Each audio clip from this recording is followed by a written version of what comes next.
కొమురంభీం ఆసిఫాబాద్ జిల్లా ఇస్గాంలో కాళీమాత విగ్రహాన్ని దుండగులు ధ్వంసం చేశారు. ఈ ఘటన బసంత్ నగర్లోని కాళీమాత మందిరంలో జరిగింది. సమాచారం అందుకున్న గ్రామస్తులు నిరసన తెలిపారు. అనంతరం పోలీస్ స్టేషన్లో ఫిర్యాదు చేశారు. అయితే రతన్ మండల్ గత 5 ఏళ్లుగా రామ్నగర్ వైకుంఠధామం సమీపంలో గల కాళీమాత మందిరంకు వెళ్లి పూజలు నిర్వహిస్తున్నారు. ఈ క్రమంలో ఆలయ ప్రాంగణానికి వెళ్లి చూడగా అక్కడ అమ్మవారి విగ్రహం ధ్వంసం చేసినట్లు గమనించారు. వెంటనే గ్రామ పెద్దలకు సమాచారం అందించాడు. దీంతో విగ్రహం ధ్వంసం చేసిన వారిపై కఠిన చర్యలు తీసుకోవాలని పోలీసులను కోరారు.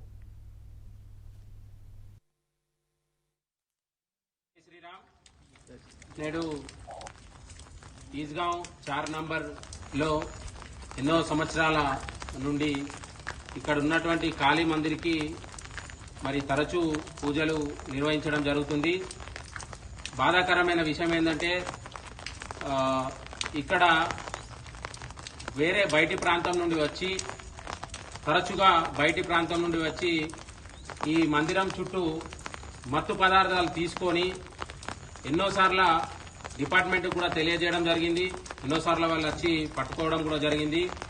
కానీ ఈ మత్తు పదార్థం తీసుకొని బయటి ప్రాంతం నుంచి వచ్చిన వాళ్ళు ఆ మత్తు పదార్థం తీసుకొని మరి ఈ యొక్క మందిరంలోని కాళీమాత దేవిని అంటే దాడి చేయడం జరిగింది.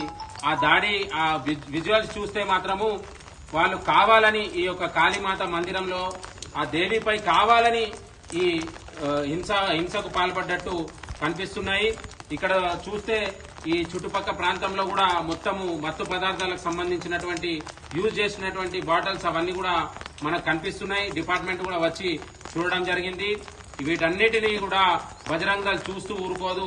మరి హిందువుల మనోభావాలు దెబ్బతీసే విధంగా ఈ కార్యకలాపాలు చేసే వారిని తప్పకుండా డిపార్ట్మెంట్ గుర్తించి వాళ్ళని గతంలో కాకినాడలో కూడా జరిగినట్టు మరి అరే వాడు పిచ్చోడు సైకో అని చెప్పడం కాకుండా వాళ్ళందరినీ కూడా ప్రెస్ ముందుకు తీసుకొని వచ్చి వాళ్ళని